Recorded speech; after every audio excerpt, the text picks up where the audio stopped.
Alright, what's up guys? In this video I just want to go over a walkthrough on how to make a typographic layout, which is really just any design that uses typography to communicate information. Yeah, I have tons and tons of examples of this from stuff that students have made, but also tons of examples from things that we see on Instagram now. They're communicating things for a lot of these social justice movements that are going on. But basically it's just an image that has some nice fonts and communicates that information better than just, black text on white page. So if I'm looking at some of these examples that some of my students made last year, I noticed a few things, right? We have some really well-paired fonts, usually complementary fonts, so like fonts that are not too similar, that are different enough that they help each other stand out. If they actually load for me, there it is. We have nice coordinated color schemes. Everything's pretty aligned or centered in some way. And then there's usually some kind of graphic or some kind of graphical element other than just the text that helps kind of unite things together. So this is what I created really quickly. I'm using these lyrics from a Jaden Smith song that came out not too long ago called Cabin Fever. It's about basically missing summer during all the quarantine over this past summer. So I'm just going to walk through how I made this one really quickly. Let's go ahead and make a new document. I've been working a lot with the social media sizes recently because we're posting online now instead of printing out a lot of stuff. This 1080 by 1080 pixel document in Vectornator is real good for me, or what I like doing. And let's go ahead and outline our text first. I'm going to grab the text box, click and drag something. There's the bell. I'm going to get another one in a minute here. And it was dreaming, and then the apostrophe, bout, B-O-U-T. Let's collapse that, expand that here. So what I have here, if I go to my style tab, it's pink right now, though my font that I'm using is Hello Valentica, or Valentica. That's one that I got from defont.com. It's one of their handwritten fonts right here, one of the calligraphy fonts. I have another video showing how to install fonts, so look for some cool ones. Look for ones that are a little bit more than the default fonts that come on Vectornator or whatever software you're using. And then I have, if I go back to the style tab, I have it pretty big here, but I also have it centered, right? I have it centered in my text box. There's the other bell. I have it centered in my text box, and that's going to make it easier for me to align things later. What I can do then is I can fit bounds of text size so I don't accidentally click on it. And then I have my smart guides turned on so I know when it's aligned. Smart guides, once again, are those blue lines that show up. And if I go down here and go to snapping, I have smart guides turned on. Easy. So there's my first piece of text. Let's keep that there. Let's go ahead and make another text box and type in all caps summer. Now that font probably doesn't work too well all caps, and I think pairing this handwritten calligraphy font, this Hello Valentica, looks really good with a sans serif or a slab serif, something sleek, something clean. So the one that I used, I believe, was I was thinking Rockwell, because Rockwell's a really good slab serif, but I actually grabbed Roboto slab from Google. I grabbed that one from fonts.google.com. I'm going to go ahead and use the black version or the bold version, whatever works for you. And then I'm going to try to increase the size. So I look and I have it centered again, and I'm centering it with those smart guides, and I know it's perfectly in line with Dreamin' Bout. So I can increase the size a little bit. I can even increase the kerning just to space out the text a little bit more. I'm going to fit balance the text size once more and keep everything nice in line. Now I'm going to duplicate summer by selecting my duplicate mode, drag it down. I'm going to unselect duplicate so I don't accidentally keep duplicating. And let's double click to change this text. And the next word is still all caps, T-I-M-E. Boom.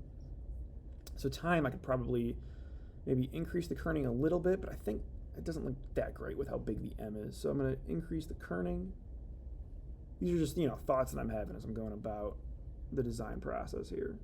Let's go ahead and make sure it's all aligned, and then increase the size until it's about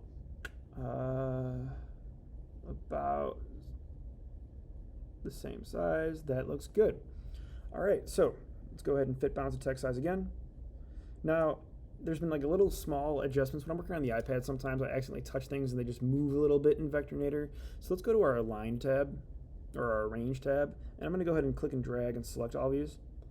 And I'm going to select Align to Center. And small little adjustments there, but now I know that they're all centered.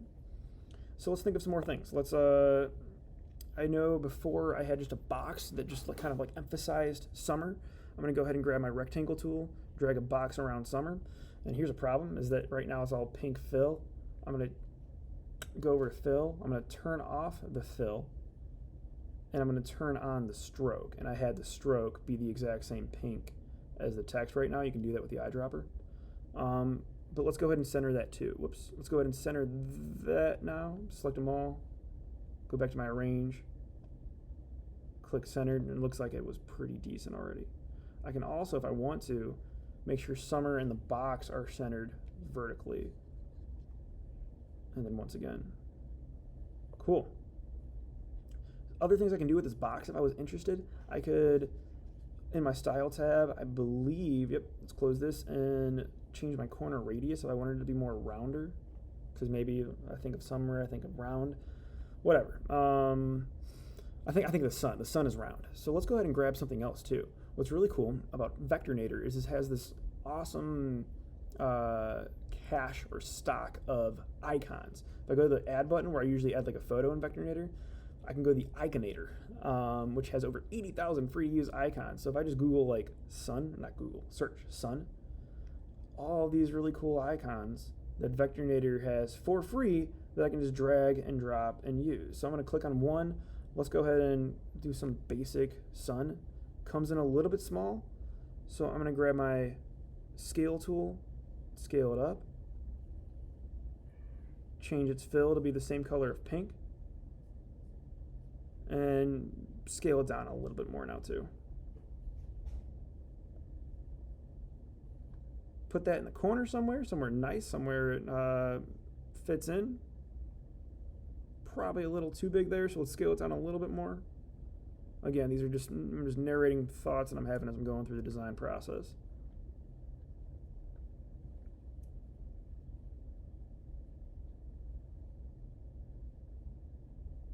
Oh, I see how that works. Cool. I'm going to undo that because I see what I just did. The icon comes in with two different layers. It has a little bit of Boolean action going on there. So I'm going to undo a little bit and then just move up. And then not scale it, but just move it. Oh my gosh, I'm getting to be a mess. See what I'm saying? Where it just makes always go back and use your align tools. I'm trying to click on multiple things at once. There we go. Let's move this guy here. Let's move this back here. And now I'm in a better place. Nope, that's not what I wanted to do. Select both of these. Maybe I want to group them. Maybe it needed to be grouped. I don't know. I'm still learning Vectornator, by the way. And now we're looking better. I just want to put this on the corner. How long is it going to take for me to put this on the corner? Hey, there we go. A little bit of just like, flare, like a little sparkle. Okay, so pink text on white, it's better than nothing. It's better than just like blank text, but I would like to add a little bit of gradient in. Jaden Smith, who these lyrics are coming from, he does all these like blue and pink color schemes. So what I'm going to do is I am going to create a new rectangle for a background. I have smart guides turned on, so it's snapping to the edge. And I'm going to grab a gradient. A really awesome website that I use a lot is called UI Gradients. I believe it's uigradients.com. In UI Gradients, this is the one I'm going to use, but I can click Show All Gradients, and they have tons and tons and tons of already nice pre-made gradients. So you don't need to play around and figure out your own. You can find one that you already like, and it gives you the hex codes right here. So if I click on one of these hex codes, I can just press and hold and copy it, and then go back over here. Now let's create our gradient. So under Fill, I'm going to click on that, and here I see it's a solid color up here. I can change this to a gradient. Boom. Let's click on my black color. The hex number for black is 0000000. Let's go ahead and change that by pasting to our blue. I'm going to go ahead and add in another color. Let's grab that purple, not lookup, copy.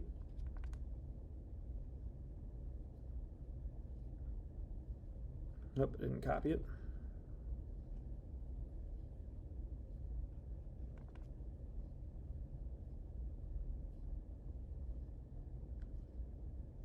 And then last color, this red.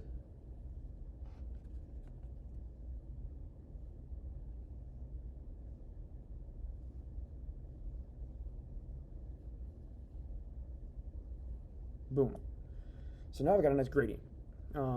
Let's go ahead and send it to the back by going to our Arrange tab and clicking Send to Back. So now I got to change the front colors because this pink on this gradient, they don't look good. For me, I always like to do, if I have a more vibrant or pure strong colors for my gradient, I like to put white on top of it.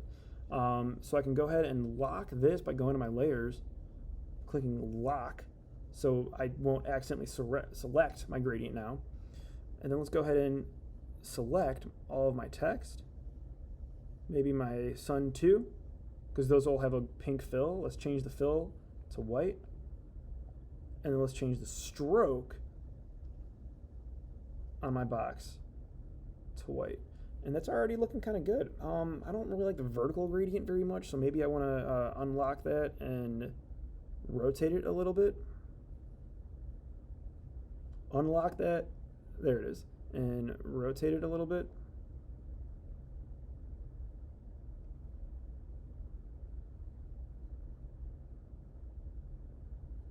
And then maybe scale it a little bit. I'm scaling from this dot right here. There we go. And that's looking pretty good. After that, just adjusting, editing the text, maybe changing some positions, maybe adding a border to the whole thing, and then exporting. Export really easy with a share button. You can export it as a PNG if you're posting it online or posting it to Instagram or anything like that. Or you can send it to any other app like Illustrator if you're using Illustrator on a computer. So that's all I got for this walkthrough video on how to make a typographic layout. Contrasting or complementary fonts, alignment, some cool graphics, and you're looking good. Thanks for watching.